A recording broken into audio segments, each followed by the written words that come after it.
Morning and welcome to the RIA International Convention and Industry Expo in a very unusual way. We are coming to you live this morning in a virtual environment. I believe I wasn't able to check with our RIA resident historian Pete Consigli about this, but I believe that this is the very first time that RIA has not been able to host an annual convention. And although this certainly aren't the circumstances that we wish for, we're glad that we're able to have you with us today and to be able to welcome you to what will certainly be a very informative and exciting two-day event.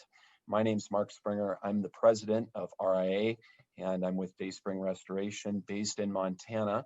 And I'm very excited that we will be able today to share with you, starting this morning, some very exciting announcements that RIA has been working hard on over the past year to bring to you. You will find, I think, over the next 2 days, that the content that we have to share with you will be very relevant to your business. It will help you to operate a better restoration company. It will inform you of some of the very important developments in our industry that you won't want to miss. One of the exciting things about this year's event is that you will be able to have these sessions over the next couple days available to you and your team on demand.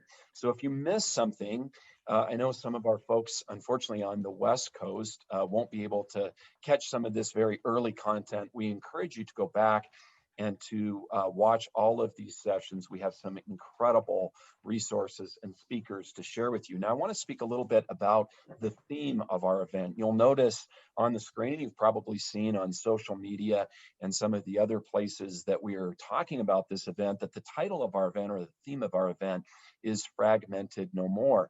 Now, the reason for this is because last year when we met, and it seems like a long time ago since before COVID and all the developments that we have in our industry and our lives and our businesses, we asked the folks who were with us last year in Phoenix in May of last year, what would be the one word that you would use to describe this industry, the property restoration industry?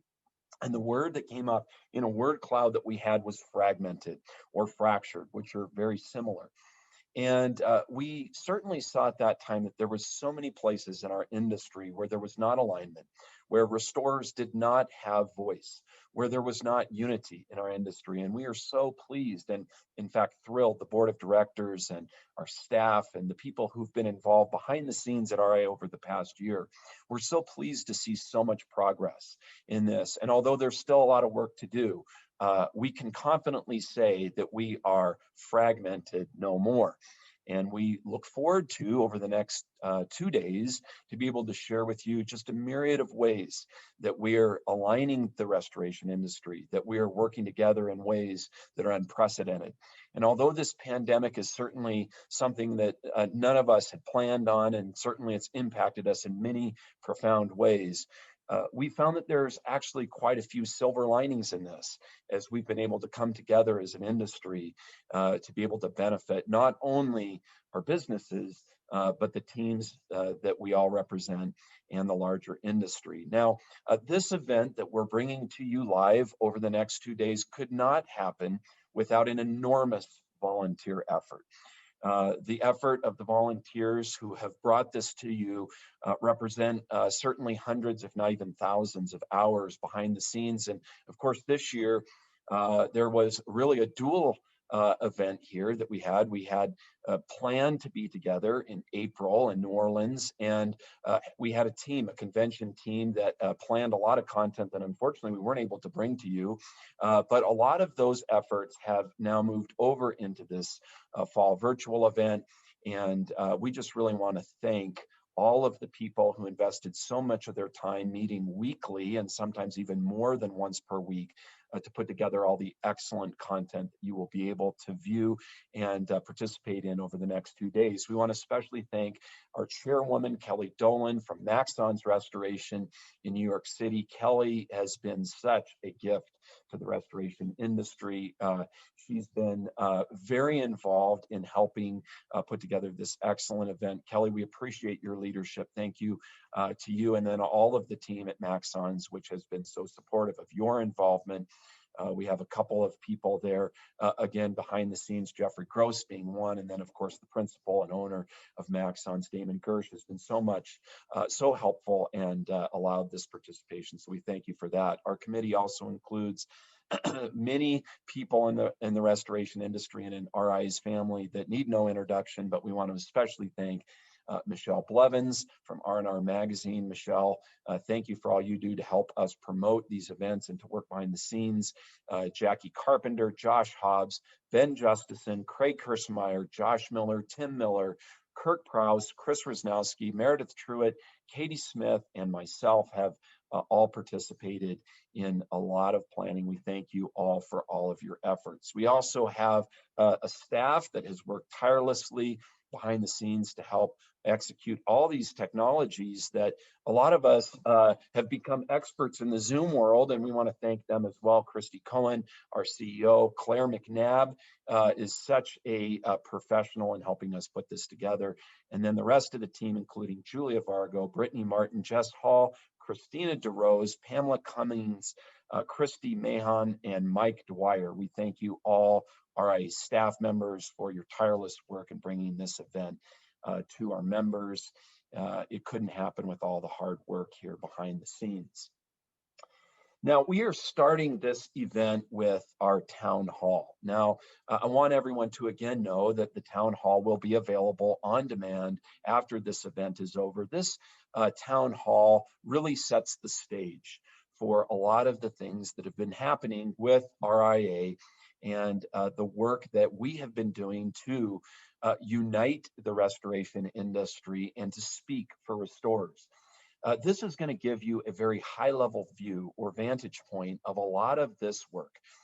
We are so excited to be able to share some very major announcements with you in this town hall. We've been talking about these major announcements for some time on social media. A lot of people have been asking us what's coming. We've given some previews over the last couple of weeks. We've had a number of Facebook Lives that have been led by the restoration advocate, Ed Cross, giving some teasers and foreshadowing some of the things that we are so excited to bring to you today. Again, the work that you are going to see revealed today is the result of thousands of hours of volunteer effort.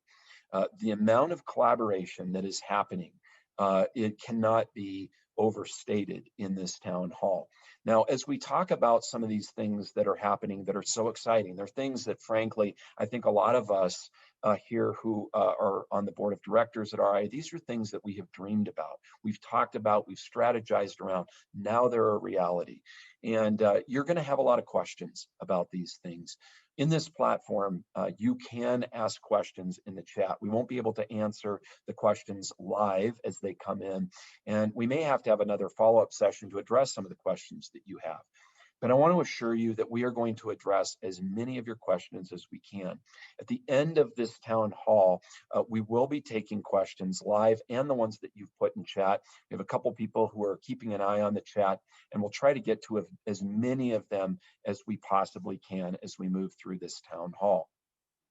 Now, as we talk about RIA and its leadership, I want to just highlight and thank our board of directors. Now, you're going to hear me talk today about a few of the pivots that RIA has made. Now, RIA is a very long-standing organization. We've been around for 74 years. We're excited that next year we'll be able to share information with you about our Diamond 75th anniversary, which is an enormous milestone for us in the property restoration industry. But as we talk about this history of RIA, it's important to know that we are not mired in our history. Although our history is so important to us, we are looking forward. Now, we have an incredible team of restoration practitioners who are leading this association forward into the future. We are looking forward into the issues that profoundly affect the property restoration operators and companies across not only North America, but around the world. And I want to talk today specifically to you about some of the pivots that we have made as an association to benefit our members. As we as a board work on the strategy, and I'm going to be talking about our strategy extensively today, we look at everything through the lens and the vantage point of what is the most important things for our members to see benefit in? How can we be an indispensable piece of our members' business? Now, historically, we haven't always done the best job of that. A lot of people ask, why would I be a member of RIA? Why would that be important? And I can tell you now that we are increasing and enhancing the value proposition of RIA in incredible ways. And we can't do that without the minds and the insight of this incredible board of directors that we have. Now, historically, our board of directors has been represented broadly from the property restoration industry. We've had various stakeholders who've invested a lot with us, and those are important. We don't want to diminish any of the effort and the work that these people have done behind the scenes. But sometimes this has not allowed us to be really focused on our mission and our strategic plan. And so one of the changes that we have made this year is that we have decided moving forward that our board is going to be entirely comprised of restoration contractors. You will see that every single person represented on this board of directors is a restoration contractor and operator. In the past, we've had people on our board that represent network groups or maybe represent software companies or other vendors. And those are important stakeholders in the industry, and we want to continue to involve them. But we want to make sure that our strategy moving forward is centric to contractors. That's why you will see here on this group of men and women that represent you, we have an incredible and broad expertise here. I am so proud of our board of directors, of the acumen they have of the industry, the passion that they have for the industry, and the incredible insights that they bring to every single board meeting, to the committee meetings, and the way that we are endeavoring to steer this association on your behalf. We have incredible, talented people on this that represent some smaller to mid-size and large companies and also franchises. Now, before we move forward, I want to make a very special thank you to our immediate past president, Lee King. Typically, we would have a live handoff from our past president to the current president. And in these crazy times that we're in, we're not able to do that. But I want to especially thank Lee King. Lee King has been such an important person in RIA's growth and its trajectory. Lee has invested so much of his personal time and passion on behalf of RIA. He was an incredible leader of this association, and he's also a good friend. Lee, thank you for all you've done. I hope you're listening in today. I know you're so busy with so many things, but we appreciate everything that you have done. You are an incredible visionary for this association, and certainly you helped us accomplish some incredible things over the time that you served for 2 years as president. So thank you on behalf of not only RIA, but the entire industry. There's also one other person that I want to recognize today here on our board, and that is Kent Rawhauser. Kent has been involved in this industry for a very long time in many different capacities. Kent is someone who always brings an incredible insight and wisdom to our board. Earlier this week, Kent sold his business.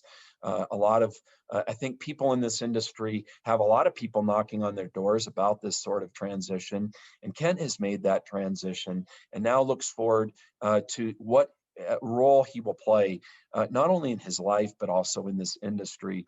And Kent, we just want to congratulate you. Thank you for everything that you've done. And certainly we look forward to seeing what A&J Specialty Services will become in the future. Now, as I talk about our board of directors and what we do, some may ask, what does the RIA board of directors do? Well, one of the things that we spend a lot of time working on is our strategic plan. Now, strategic plans often in a lot of organizations are something that people work on at a retreat and then it sits on a shelf. And really not much action comes as a result of the strategic plan. Folks, I can assure you that our strategic plan guides every single decision that we make as a board of directors. Now, what a strategic plan is for RIA is, first of all, a vision and a mission for our association as to how we are going to carry this association as leaders forward. And then a number of very specific strategies that we're employing to reach that vision and to execute on that mission. Our vision is to have a unified voice for the restoration contractor. Now, this is something that historically we have not had. We have not had unity in this industry, and we've certainly not had voice for the industry.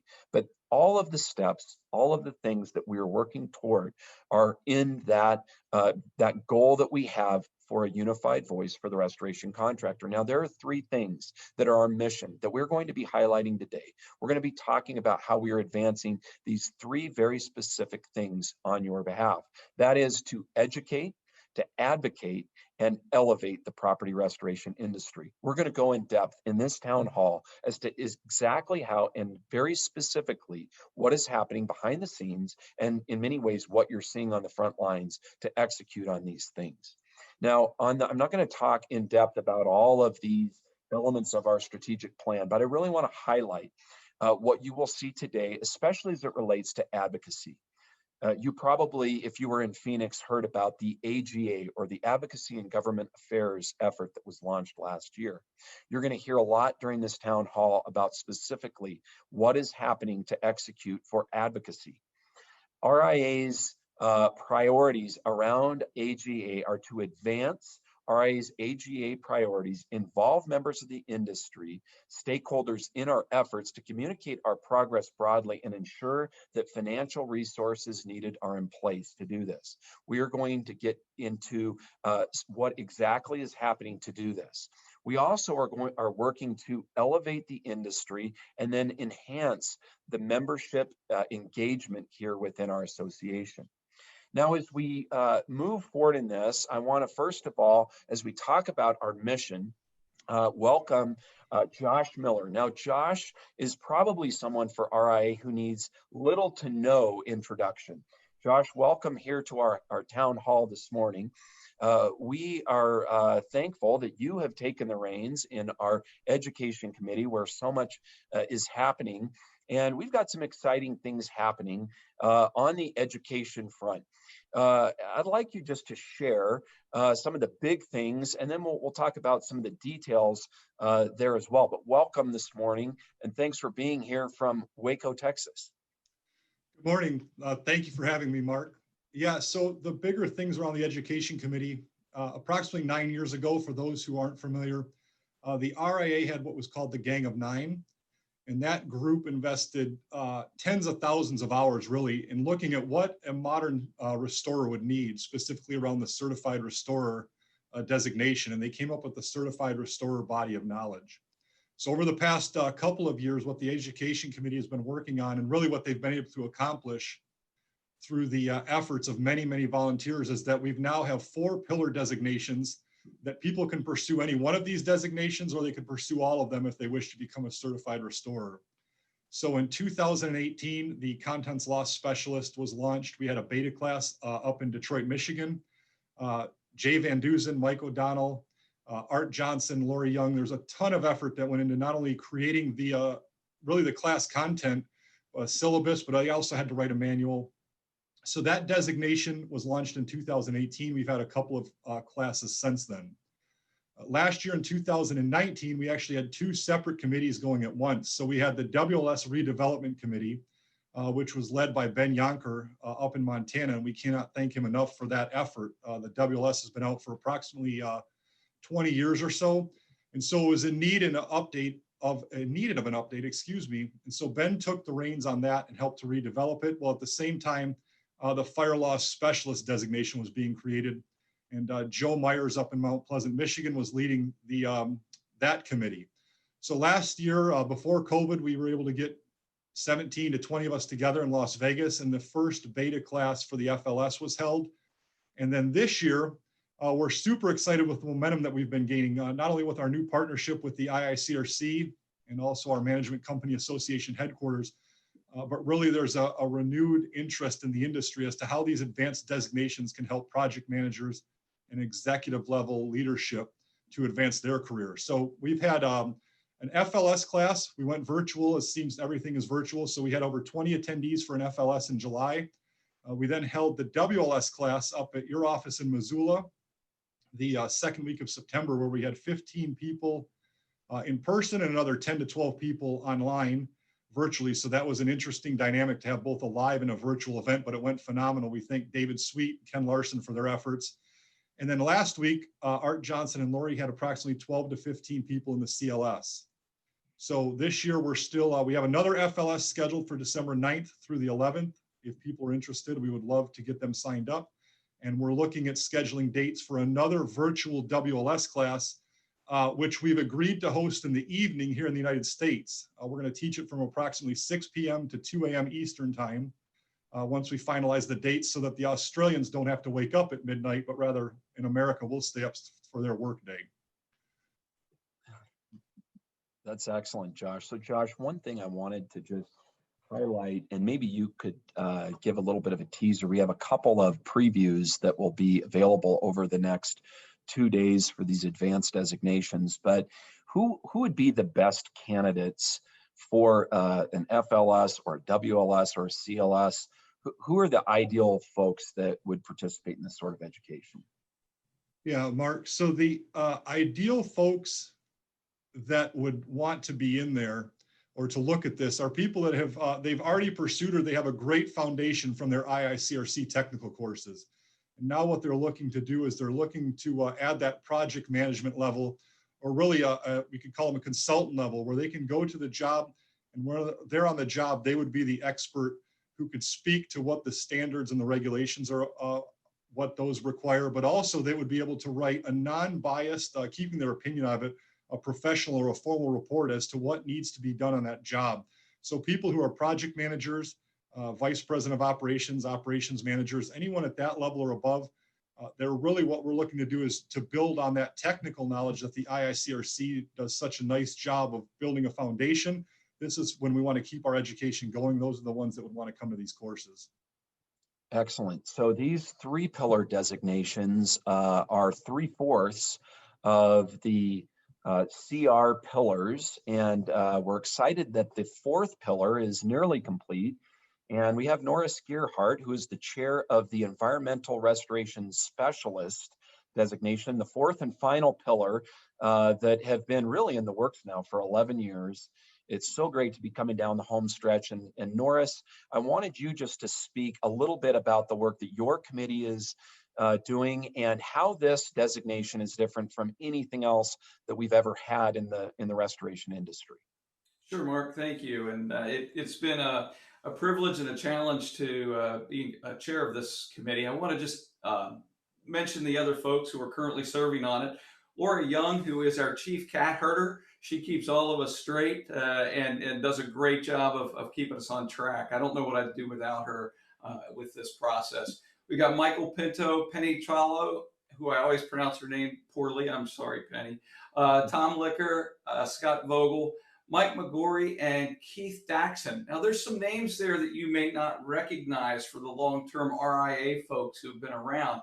We've got some really unique experience from folks who are just getting involved in the organization, and in a couple of cases, really making a transfer out of very relevant career paths into the restoration area. So we're grateful for those folks.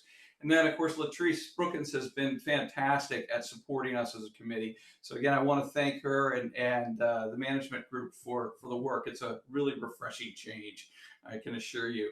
The environmental restoration specialist is going to be different in that most every course you go to within the restoration industry, whether it be IICRC or RIA, is designed to teach you very specific skills to carry out that portion of what your business does. Where the environmental restoration specialist, we took a step back and said, what really falls into this category? And it's a really broad category. So we started with the acronym CBRNE, which is chemical, biological, radiological, nuclear, and explosives. And we recognize that under the CBRNE, which is the acronym that alcohol, tobacco, firearms, and explosives, and the U.S. military all categorize these hazards and risks under, almost every other environmental risk that we could potentially walk into as a restorer fits under one of those top categories. Now, the goal for this is not to make you a specialist at all of these things, because any one of these can be a specialty that's a full-time career for your life's work by itself. But what we recognize is that very often as restorers, we'll walk into a lost site because when we get called to respond, do we ever say no? I mean, of course, we'll figure it out once we get there, right? That's the way we work. You know, if I need equipment, I'll wait until I need it, then I'll buy it. And that's just sort of the whole mindset of our industry. But we walk in very often with the best intentions and incredible ignorance. And as I look back over my own career at the things I didn't know, I'm just grateful for two things. One, I didn't kill anyone that I know of. And two, I never got my butt completely sewed off. And so our goal here is to equip the restorer with an ability to walk in and properly assess the site risks. Take a look at what's going on there. Do a proper evaluation on the skills and abilities of their team and understand, wow, I recognize this. I don't know what I don't know. Let's do a quick reference and go from there. The way the course will be set up is under each one of these categories, there'll be a review of a risk assessment protocol, and then a review of the governing agencies or regulatory bodies that could be in play for that particular thing. Then we'll go through actual case studies, which if under these categories, anyone out there feels like they've got a really good case study and would like to contribute that, we'd be very interested in seeing it. That would then allow the student to apply the risk assessment skills that they've learned in the earlier portion of that to that particular scenario and then play it out. So the idea is that the student will have a fundamental understanding of evaluating conditions and risks before they walk in, put themselves at risk, or put other employees at risk. Norris, thank you, first of all, for all your work, but also thank you for bringing some levity to this very serious town hall. You have been such an incredible volunteer for RIA. We thank you for all that you've done. You've, of course, helped us with a bunch. You've been one of RIA's kind of key experts on this COVID report and the work we're doing there. So thank you for everything there. Josh, also thank you to you. Real quick, Josh, before we move forward into our next mission review, one of the things I think everyone has a question about is the career path in our industry. How does my career advance? We're working with IICRC to make sure that this career path is aligned and logical for the restorer. Tell us what's happening there real quick. Yeah, so briefly, Mark, what's come out of the Education Committee in this wonderful relationship with the IICRC is that we realize that we want things to align. RIA Education with IICRC, they do a phenomenal job with how they approve instructors, how they lay out curriculum. So right now there's actually a subcommittee that's chaired, or it's headed up by Ken Larson, Rachel Adams, and then Lauren McIntyre is also helping out of Canada. What we want to do is, how do we get to the industry and show them that when you start with the IICRC, let's say water restoration technician, your first WRT class, where can that lead you to? So right now, Ken, Rachel, and Lauren are trying to work on that. Very soon, they're going to have something to present to both boards of directors, but we understand that we want to push that out to not only the ecosystem of the restorer, but how does the end user, the consumer, and also the insurance industry, how do they understand really what these designations mean? Awesome. Thank you, Josh. Lots happening in the first area of our mission to educate the industry. Thank you for all you're doing, Josh. Moving on now to mission review number 2, to advocate for the restoration industry. I'm so pleased to introduce and welcome Katie Smith. Katie is the president-elect for RIA and also the AGA chairwoman. She took the reins from Ed Cross, who was the inaugural AGA chairman. And Katie, you, no one knows how much you do for the restoration industry, how much time you invest. So thank you for all of that. We've got so many exciting things happening in AGA right now, and I can't wait to share all those with our members. So take it from here. Absolutely. Thank you, Mark. And I forgot to ask our meeting managers for Southern subtitles, so y'all just keep up with me. So I know that there are a lot of people here today who are new to RIA, and you may not even know what the AGA stands for. So welcome to our town hall. We're glad you're here. The Advocacy and Government Affairs Committee was formed and announced at the 2019 Spring Convention. So if you go to our website, restorationindustry.org, you can find resources that will help you understand where we came from and the vision of where we are going. So no resource does that better than Mark Springer's article entitled Our Greatest Need. And you can find it on the Advocacy Tools page. And it outlines the blueprint that the AGA follows, which is on our screen right now. So we're going to quickly review this. Step one of the blueprint is to create an AGA, which is done. We're here, we're working hard, we're not going anywhere. Step two, prioritize issues and get member feedback. We hear a lot of feedback from contractors across the country. And the great news is that there aren't thousands of issues and there are not lots of different issues. We all have the same problems. Step three, the AGA develops position papers and position statements to address those issues. We have one that's been published and we're going to have a lot more at the end of the day. We're really excited about that. Step four is to hire a restoration advocate. As Mark mentioned, Mr. Ed Cross is our first restoration advocate, and we are so grateful to have him on our team and just really excited to share some of the work that he's been doing over the past few months later today. Step five, we monitor issues, we advocate for positions, and we build coalitions. We basically identify issues, we develop a position, and our advocate campaigns for change. Step six, we inform and engage the membership. That's what we're doing today. We've been trying this year, especially to meet you where you are, whether that's on Facebook Live or YouTube, articles, whatever it is. We're trying to keep you involved and informed and be transparent with you, let you know what we're doing to make the industry better. Step seven is hire restoration lobbyists. We're not there yet. That's pending your investment, and our investment chair will get into more detail on that today. So basically, we have one main AGA committee, and it follows a rhythm of issues, priorities, positions, and then the advocate campaigns for change. The AGA represents every restorer of every size, so no matter who you are, we are working for you.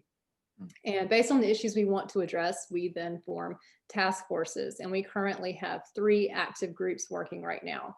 The first one is our pricing team, and this team has been working with Xactware to level the playing field when it comes to stagnant pricing that we've seen in markets for years. In the members only section of the RIA website, you have access to hours of conversation between the AGA and Xactware President Mike Fulton. We're going to summarize those conversations with a position statement in support of custom pricing for non-TPA claims. That paper will be published before the end of the year. And the Xactimate training that you're going to receive this morning is a result of the AGA's efforts. And then later today on the schedule, you're going to hear more from the leader of the pricing task force, Ben Justison. Our second task force is dedicated to TPAs, third-party administrators. And the work that they do is to improve the contractor-TPA relationship. We know we have a lot of areas to improve upon in this environment. So you're going to hear a major announcement from this team in just a few moments. But next, I want to go to our third team, the third-party consultant task force. TPCs are the consultants and the reviewers who critique our services and our invoices, usually after the job is complete. So here today to update us on the work of the TPC task force is our restoration advocate, Ed Cross. Good morning, everyone. Rise and shine, West Coasters. Thank you very much for the opportunity to be here. I'd like to thank Katie for the excellent job that she is doing as the chair of the AGA. I want to thank Mark Springer very much for his courageous leadership. We should all thank Mark for the relentless tenacity that he's exhibited in pursuit of his vision for the restoration industry. Ladies and gentlemen, the RIA is led by a man who is a paragon of fortitude, and we're very fortunate to have him at the helm.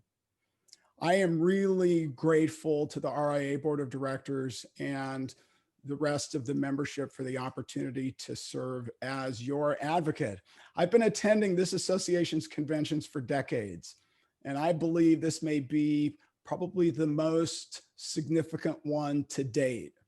In addition to all the progress that's been made with Xactware, I'm excited to announce that tonight RIA members will have access to one of the association's most significant bodies of work in its 74-year history. It's extremely valuable position statements regarding third-party consultants. So let's start for a second. What exactly are position statements and why are they needed?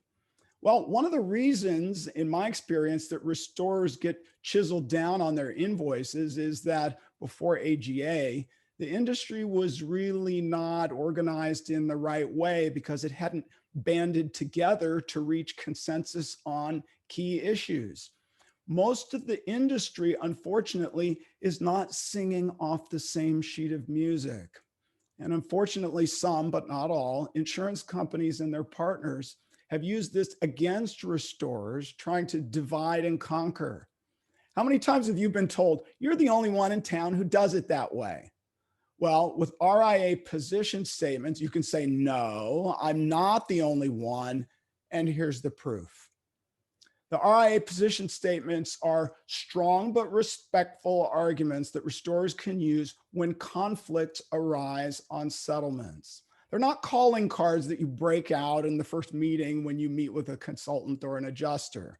In fact, they emphasize the importance of cooperation for the smooth resolution of claims.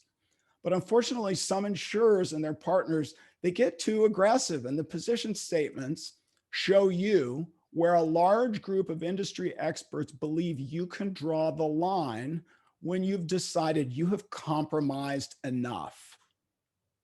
The statements can be used by you in a variety of different ways. First, each is contained to one page, so you're not trying to overwhelm a consultant or an adjuster with voluminous material. Don't expect them to do a lot of reading. They have a big file. They've got a lot of work on their plate to deal with. So it's hard for adjusters, though, or consultants to claim that they don't have time to read one page.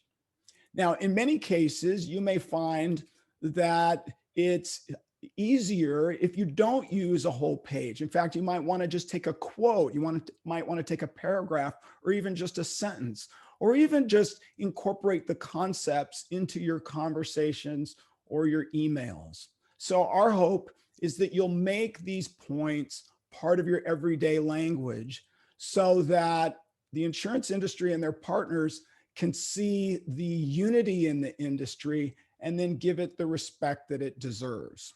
So how are they organized? Each statement has basically a main thesis, but we don't just give you conclusions or opinions. We give you the support and the facts behind it. That's in the rationale part. The task forces that create these are teams of subject matter experts, some of the best people in the business. They hash over these in great detail. They spend a lot of time on research. And then it goes up to the AGA, which then provides feedback and suggests revision. And there are hundreds and hundreds of hours that go into the creation of this. We invite people to poke holes in the positions because we want them to be as bulletproof as possible. So we refine the language and then we share it with leading consultants. We ask for their feedback, and we were very fortunate to get a lot of candid feedback from a number of third-party consultants on these papers. And as you're going to hear tomorrow, J.S. Held provided valuable feedback on these papers, which we took into account during the revision process. So keep in mind, before the position statements are published, they go up to RIA's board of directors for yet another review. So the point is you can take comfort in knowing that the statements have been thoroughly vetted.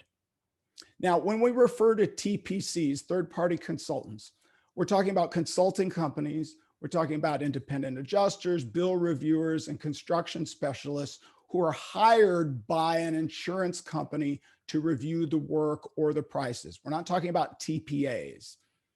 TPCs have caused considerable frustration for a lot of restorers, and many restorers feel that the TPCs are taking money out of their pocket. Now, first, I want to make clear that we are not saying that all consultants are bad. Most of them are not.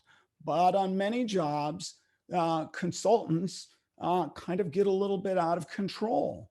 On the other hand, in many jobs, they actually help the restorer. They provide expertise that's well beyond that of the adjuster. But we want to watch out for the cowboys that are out there. So one thing that I didn't really know about before I got involved in this effort was that these TPCs do not need a license to provide recommendations to insurance companies. In fact, there's no consulting certification for property damage claims. In fact, they have no standards. They have no position papers. So when a rogue consultant is involved in a job, it's kind of like a town without a sheriff. Some of them will even go as far as taking over jobs or adjusting without a license. And they interfere in restorers' contracts. And this is where the industry needs to draw a line in the sand, particularly since adjusters will sometimes say, I can't override the consultant, which is, of course, false. Now, that leaves restorers stuck with no way to appeal a bad decision by a consultant who appears to have all the power of a judge and a jury. So the AGA formed the third-party consultant task force, and it's a team of industry veterans who volunteered their valuable time for the good of the industry. They have special expertise in navigating TPCs. They're highly motivated to achieve good results. The task force includes representatives of very substantial restoration companies. And we're so fortunate that Barry Swidler, former ASCR president, agreed to chair that task force. He's efficient, sharp, decisive, and very persuasive. We owe him, Dale Saylor of Belfour, and the other members of that task force an incredible debt of gratitude for their hard work to bring this to fruition. So let's jump in and take a look at some of the position statements. Statement number 1 points out a big important point, that third parties cannot unilaterally dictate restoration procedures, scope, price, or billing. Third parties should not wrongfully interfere with a contract. In most cases, the third parties cannot adjust claims. They cannot adjust claims without an adjuster's license. Now, keep in mind that qualified third-party consultants do fill an important gap when the adjusters don't have sufficient knowledge of the issues. We have a position statement regarding undisputed sums. All right. The insurance company should not withhold undisputed sums, and a third party should not interfere with or disrupt the restoration contract, or they may be liable for damages. So that means the consultant should stay out of the way so that undisputed sums can be released. The position statements point out that insurers are required to make payments of undisputed sums as required by state law. Moving on, we have one about the evidence of ownership of equipment. Many of you have encountered this. Show us proof that you own the equipment, because the consultants sometimes take the position that if you're using rented equipment, the price should be different. We push back hard against that and take the position that a restorer is not required to provide equipment ownership information or any information or documentation to a third party unless the restorer has explicitly agreed to do so in a contract. We talk about labor rates. Position statement number 4 indicates that insurers and their consultants have no right to dictate labor rates. We have a paper on pricing methodology. This is position statement number 3, and indicates once again that insurers and their consultants have no right to dictate a pricing methodology. Now, it's not just enough, in my view, to give you good positions. We want to go one step further and let you know what the rebuttals are that you are likely to encounter. So we created the talk show called Face the Advocate. It's the show where restoration industry stakeholders respond to RIA's peer-reviewed position statements. And we launched this a couple of weeks ago. And the first episode was with Adrian Frank of JS Held. And tomorrow we're going to have a special live version of Face the Advocate, where we have 3 different executives from JS Held, including John Held himself, who are going to be responding to these positions. And if you miss it, if you can't log on, no problem. You can get it on demand. As somebody who's devoted a 25-year legal career to ensuring that restorers are paid a fair price for their work, I'm excited to see the needle is moving and restorers' bottom lines are improving. They said we'd never be able to match the resources of the insurance industry, but RIA has proven you don't have to match them dollar for dollar to get these things done. So I hope that you will support the AGA, invest in the AGA so we can do more and do it faster. Let's not spend 5 years doing what we could accomplish in 1 with enough resources. I hope that you'll see the value in the investment, and thank you for allowing me to be part of this important vehicle for change. Awesome. Thank you, Ed. And a big thanks to Barry and Dale and the rest of the TPC team for everything you've done on this project. And I know I speak for a lot of people when I say I can't wait to download this document tonight on the members only section of our website. So now it's time to switch gears and go to our TPA task force for a big announcement from them. So for years, we have heard contractors ask questions like, which TPA is the best? Which TPA should I avoid? Or they'll say, wouldn't it be great if we could rank TPAs like they rank contractors so we can know who to align with? Now the wait is over. We finally have a resource that will help contractors make better decisions, and it will also help the AGA work toward improving the contractor TPA relationship. So we have invited Debbie Bogar, who is an RIA board member and a TPA task force member, to join us this morning to share more information about our first annual TPA scorecard. Debbie? Thanks, Katie. So as Katie mentioned, I've been part of this TPA subcommittee for the last, I'd say, 15 months or so, and I'm just thrilled to be a part of the team that put the survey together. I was at the 2019 conference. I heard the discussion, and that discussion really underscored how important this piece was to our members. I wanted to take a minute today to give a quick overview of the process that's taken place over the last few months. The subcommittee, made up of 5 to 7 people over the last couple of years, did some brainstorming around which programs or TPAs to include, as well as what criteria we'd use to assess them. Through discussions within the team, but also some informal polling, I'd say, with the people within our organizations who actually do a lot of work with the programs directly with those groups, we came up with a big list of things of how they would gauge successful relationships with those programs. We also asked them to think about which TPAs or programs we'd consider. So we were able to narrow the group down to those we thought were the most widely used and kind of ended up with that top 10 list.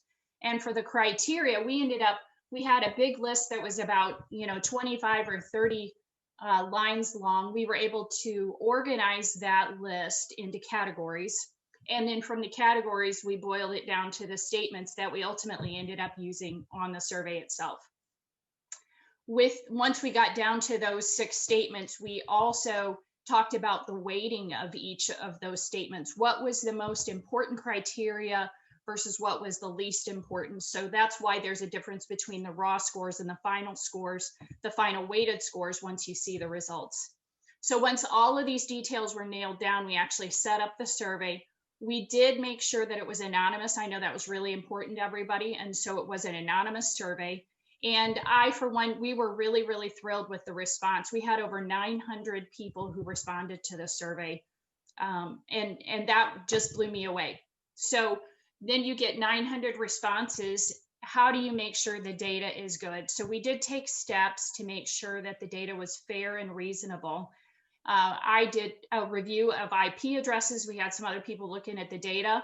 That was anonymous, but we also were able to make sure that there weren't a bunch of duplicates. So there weren't, anybody kind of sending in multiple responses. We really felt good about the integrity of the data. From that, we summarized the results for each program and calculated the final weighted scores. And then as far as the results, we had 3 actually that tied for the top spot. The highest weighted score came in for Core, Lionsbridge, and West Hill Global. Code Blue came in with the lowest score of the 10. I hope that you'll log in later today. I know there's a lot of excitement about doing that. You'll be able to check out the details. There's a wonderful article out there that covers the overview we've given this morning, but also it gives details about each program we surveyed and their individual results. We do see this as our first survey of one that's done annually. It's important to note that this survey is not intended to be adversarial. Our hope is that it's a tool that will help the programs better understand the needs of our contractors. And through the work of the AGA, we'll bring the groups into better alignment. I think Ed used the phrase singing off the same sheet of music. That's what we're after. So I know Ed's already begun discussions with the programs in the survey. And so the first step's already been taken. So we are really excited to present the final report to you, our members.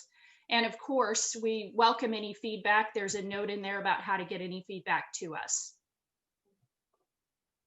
Thank you so much, Debbie. And I just have to say, I've watched Debbie and the TPA team work on this. And when she does screen share and she's on Excel, it's just amazing to watch. And this is just a great team and a product that they should be very proud of. And it will be available for download later this afternoon after the day 1 wraps up. So Debbie, thank you, the TPA task force and our team at Association headquarters for making this happen. I know it is a groundbreaking industry first, and we look forward to reports from our advocate as he's already shared this report with some of the major TPAs over the last few days, and they're going to have some in-depth conversations soon. And we hope these numbers will improve as we campaign for change within this environment. So you heard me say earlier that our ability to lobby depends on investments received. So here today to explain more about how you can help further the work of the AGA is our investment subcommittee chair, David Collier. Good morning. I'm the new chair, and I'm disappointed that I'm not Warner Cruz. I have some big shoes to fill, and I want to thank you, Ed, for doing all you've done over the last, I think, 30 years now. I've been using Ed as an expert since the 90s, which made me start thinking when I was looking at Ed, we're both pretty old in the industry, but our wigs make us look a little younger, so it does help a little bit. But on a serious note, I really want to thank everyone for the donations you've given in the past year since Mark made the presentation last year. It inspired me enough. I just walked right up after the presentation and said, I want to be part of this. And what I meant by part was donating, and not necessarily this position, but this is a good position to have. And I'll tell you what, the key here is it's an investment. This is not an expense, it's an investment, and you can see what's happening, what's going on. Last year, we had several $100,000 collected, but when you look at all of the billions of dollars of revenue and the opportunity we have, because if we just move that needle just a little bit, it will come back in such a big return. I want to thank, so specifically this year, I want to thank a few people who've really stepped up to the plate. Restoration Affiliates just gave $25,000 last month, and that's a big commitment. I really want to thank you. If we could have like some cheering section right now, that would be good. As of last week, ATI made a major investment in AGA, and I really want to thank them for that. They're big players in this industry, and they're certainly there they're a big investment. Custom Restoration has also made this summer made a significant investment, and want to really thank those and the commitment there. And I have a few people like I'm going to be leaning on, not to call any names like Dale Saylor or Rusty or any of those guys that we need to step up to the plate, but great guys. And I'm going to be calling a lot of you. We have a big investment committee, and we have everyone that has already donated, which means that, and I say donated, this is an investment. It will be a return on this. We're doing spectacular work, and for the first time, I don't know, I really don't know of people who haven't gotten beaten up one way or the other, even if you go by the letter of the law and do everything that you're told to do, and then the deal is made on the end, especially with there's the consultants and the TPCs and all of that has an impact on us when we don't have a voice, and we do have a voice. Right now, for the rest of this year, we have a quarter left, a little bit less than a quarter. We're looking at making a $100,000 deposit into AGA's account, and I need each one of you to help. We're going to be calling you, so don't ignore my calls, please, like some of you. But don't ignore my calls. I'm going to find your cell phone. I'm going to text you. There's a lot of people in this business over the last 30 years that we know. I know you got it. I know some of you have some toys that we need to maybe divert this money over to make this investment. But on a serious note, this investment will make a big difference for us over the next number of years. And I'm looking at, if you look at the numbers, just 0.1% would be a lot of money. We're not even asking that, just starting out at $1,000. If we had everybody in RIA donate $1,000, it would be such a big difference. And we could actually push the agenda that Katie has and the people that we need to hire and the people, the full-time staff that we need to promote our agenda and what we're doing and to look out for us. And Ed has been one who's just been fighting on the sidelines for years. Thankful for him for what he's done for us. He's been an expert for a long time. And thank you, Mark and Katie, for what you've done. But again, we're going to be looking for your money. I'm not going to ask you to do anything more than I'm doing.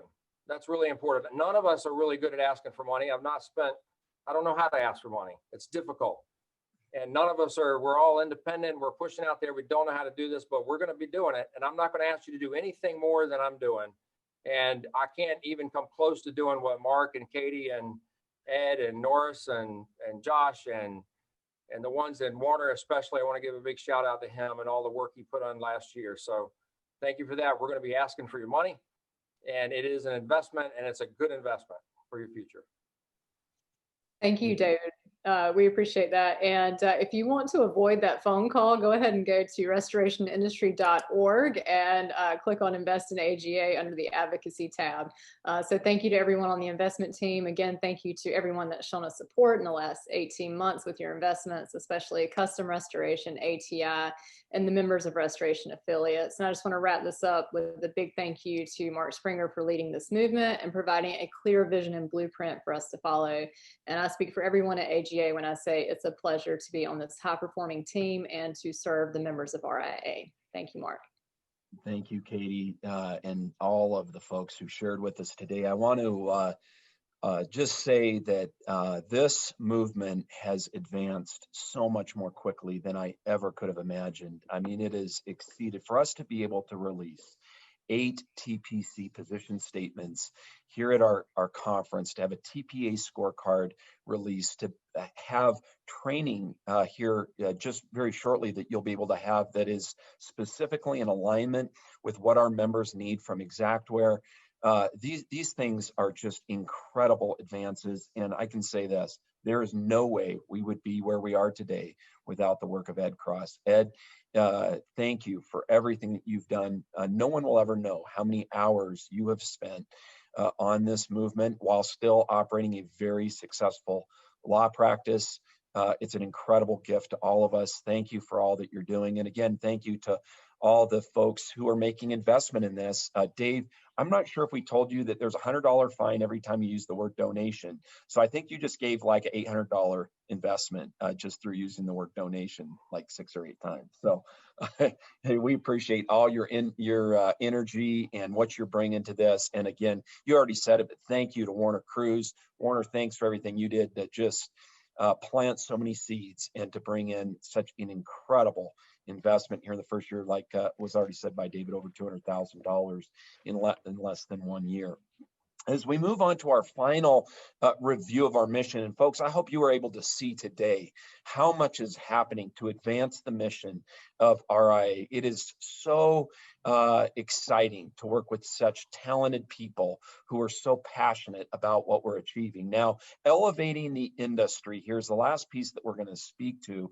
There's a couple of documents that you just have up on your screen. You can see where RIA is working in partnership with another very important stakeholder who we have an agreement with now that was announced last year in Phoenix, IICRC. IICRC has been such an incredible partner. I wanted to have Kevin Pearson on to talk today about that. Kevin's on an airplane right now, couldn't join us, but we do have Brandon Burton, the standards chair from IICRC, to talk about some of the ways that we are working together on your behalf. Now, one thing that was really exciting, one of the first things that we did together, you can see up here on your screen, is RIA and IICRC, and then ultimately NADCA reached out on your behalf to the governors and state officials in all 50 states to make sure, when we were worried that our businesses maybe would not be considered essential in the jurisdictions that we work in.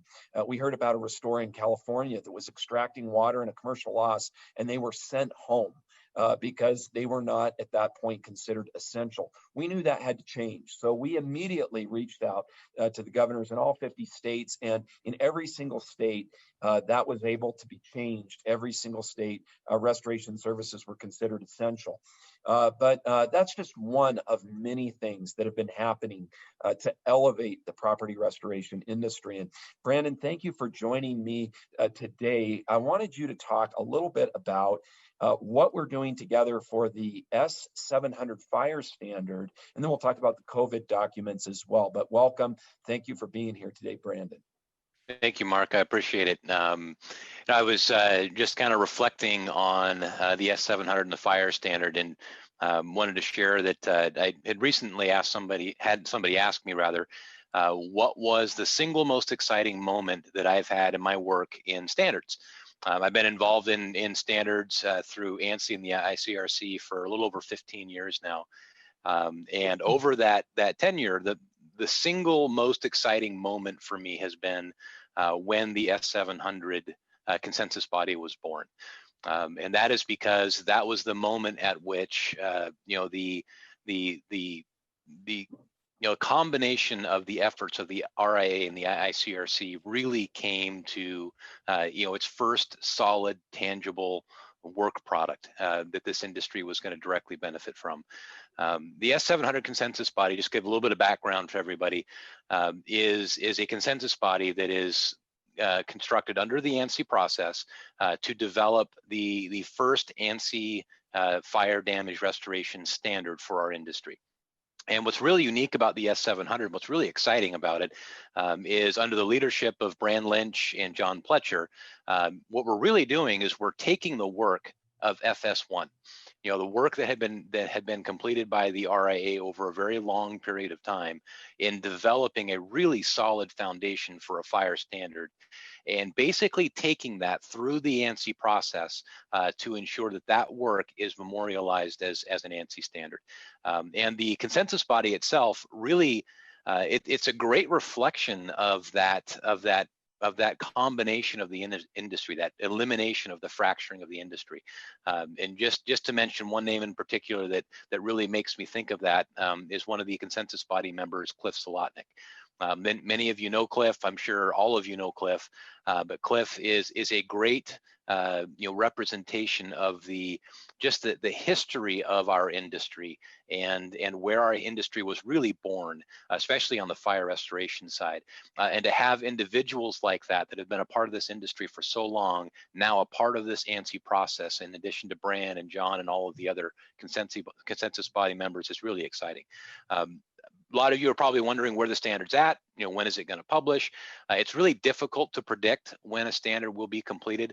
What I can share with you is that Bran and John have done a wonderful job of, I like Norris's term of herding cats, of taking this consensus body and pointing it in the right direction. They have a complete and full outline. They're reviewing sections now in section language, which means they're very close to beginning to form the foundation of a draft. I would anticipate that it's probably 8-9 months out to the point where the industry will be ready to look at it in a public review. That's probably where it stands today. Awesome, Brandon. Thank you for the update on that. Now, one of the other pieces that we have been able to work together on to elevate the industry, and we have another partner with us now as well, the AIHA, is the COVID-19 report that it currently sits in its 4th edition, but a 5th edition is forthcoming. Tell us about that process and how that benefits the industry. I tell you what, I think it's been what now, 7 months, for that to be in a 5th edition, working at the speed it's happening, it's unbelievable to me. So tell us more about that. Absolutely. And Mark, you started with talking about the governor's letter. That was probably one of the moments at which the flame really started for this document.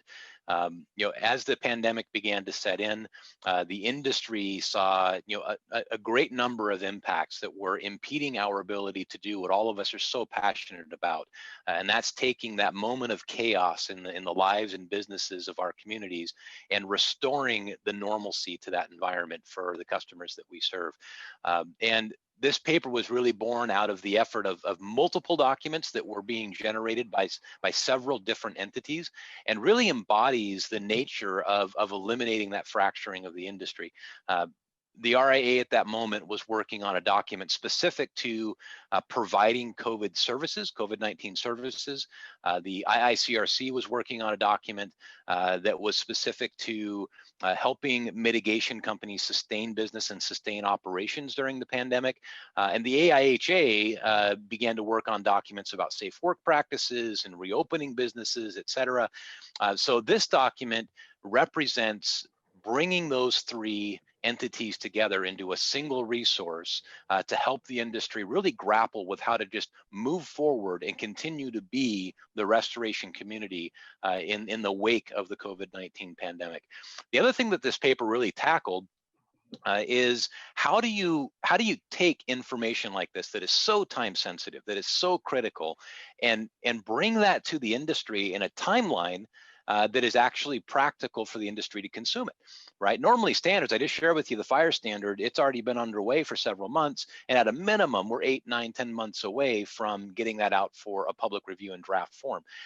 You can't do that during a pandemic, right? If we took a year to develop the first industry document for how to operate in and around COVID-19, hopefully by then the pandemic is gone, right? So that just didn't work. So one of the things that this group had to do was they had to recreate the process for how you write and develop a document like this, gain a level of consensus in that document, and publish it out to the industry in a time frame that works. And not only have we done that, we've done it now almost 5 times. The 5th edition of this document is going to publish here in the next couple of weeks. It's currently in its peer review period. And I just want to acknowledge that there are a number of individuals that have been a huge part of this document. I'm really, as Nora said, kind of the herder of cats, but really the technical minds that are behind this are Norris, who is with us today, Norris Gearhart, Mark Drozdov, and Michael Pinto. Those are the real technical minds behind the document. And then a peer review list that includes Ed and others within the RIA, the IICRC, and the AIHA.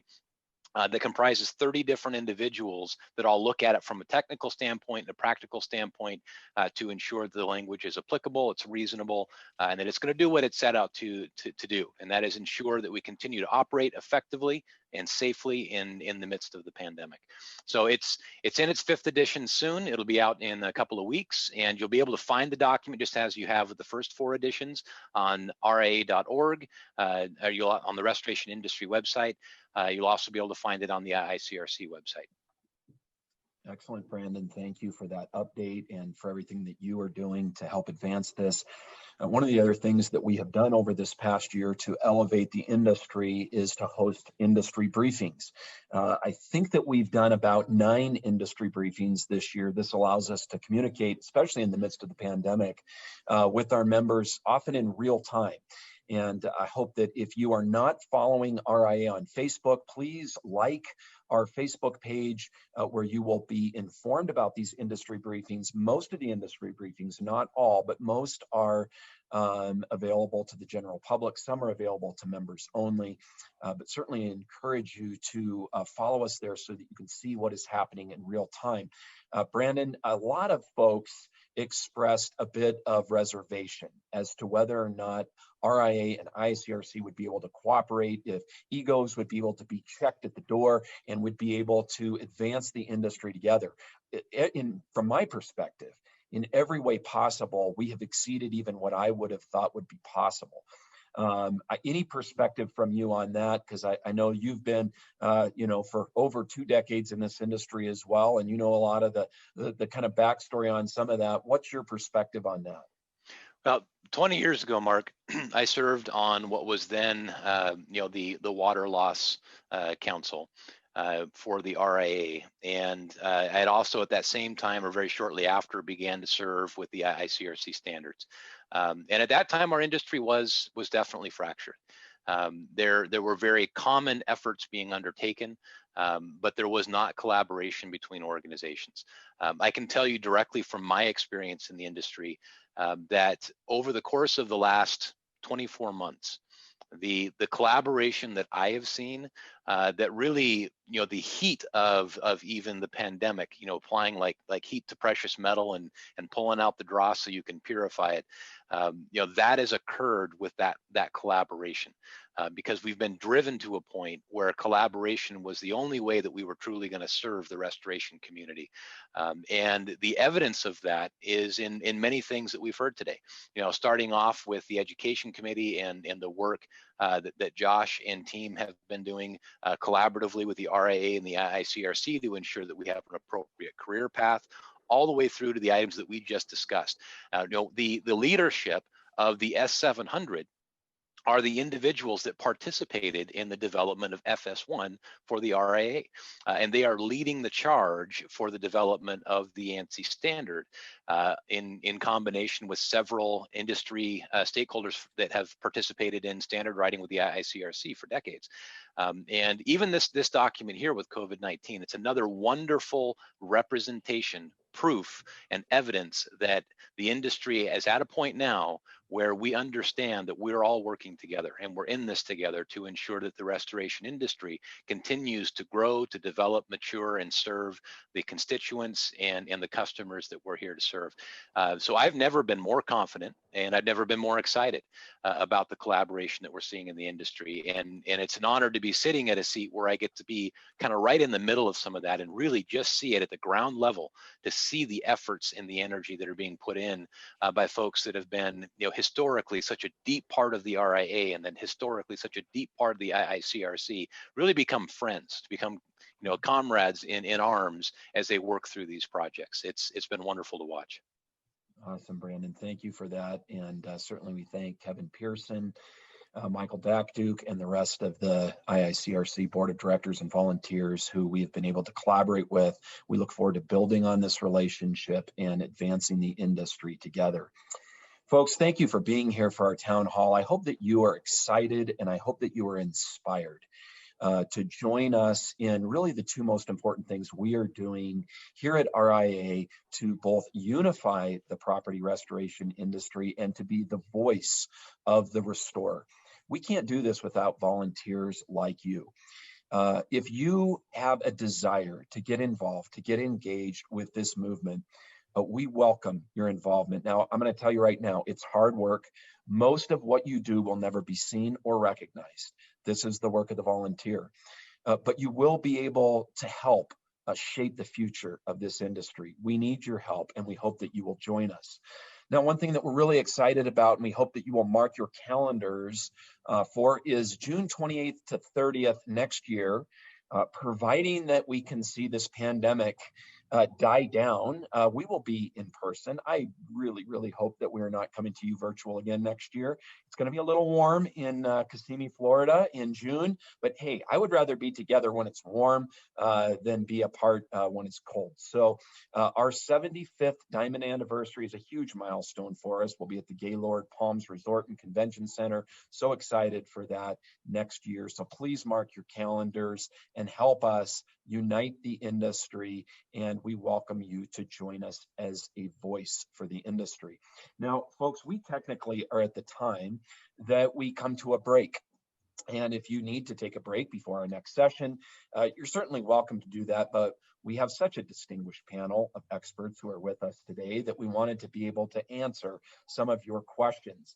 I believe that Miss Katie has been gathering some of these questions. And Katie, just so you know, you are on mute. But if you could share some of the questions for any of the people who are on this panel, we'd love to address those for a few minutes before we move forward here with our very exciting schedule of events today. Would you believe that I am not finding questions in the chat? I have got our historian to confirm that this is the first time we have ever had to cancel an in-person and go virtual, but seeing lots and lots of comments and praise and support for all the work that everyone on the RIA team is doing, but haven't really received any direct questions yet. Well, that is actually shocking to me. So as long as we have, before we transition over here, I guess in the final minutes that we have, I think we'll just wait and see if any questions come in. Is there anyone from this distinguished panel that has an additional comment or maybe question for someone else on the panel that you've heard as we've moved through all of this content, which I know has been at light speed and a lot to share? I think it might be good to share how to bring additional thoughts to the committee that is working on position papers. How can membership bring forward the types of issues where a position paper may be needed to that subcommittee? It's a great question, Brandon and Katie. I'm going to let you tackle that one there as the AGA chairwoman. Absolutely. So if you've been involved with RIA for a long period of time, you have hopefully seen our new website, and it is a major upgrade from the old version. And everything you need to know is on the website under the advocacy tab, and you're going to see email addresses there that tell you how to contact us. Even on the TPA scorecard, in the intro section, you're invited to give your feedback at the beginning and at the end of that document. So when we do receive issues, they're typically emailed to us. And then in our AGA meetings, we take that to the group, which is comprised of restorers across the country. And so we discuss them. And if enough of our members feel like it is an issue that everyone is facing and we can do something about it, then that's when we determine it to be a priority. And then we form a group to get started with it. If we need volunteers, we'll put out a call for volunteers through our social media outlets, whether that's on LinkedIn or Facebook, and we'll email that out to you. So make sure you're signed up to receive our emails as well. That's really important. But there are email addresses on our website that tell you how to submit feedback to us.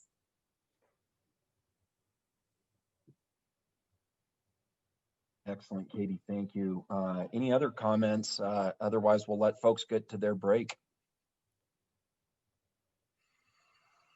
All right. Thank you to the very distinguished panel that has joined us today. Thank you for all that you do. And for all of our members, thank you for investing in RIA. The investments that we receive, we take very seriously. We want to be good stewards of every single dollar that you invest with us to benefit the property restoration industry. We look forward to doing so much more to advancing your interests and to being a voice for you. Thank you and enjoy the rest of the show.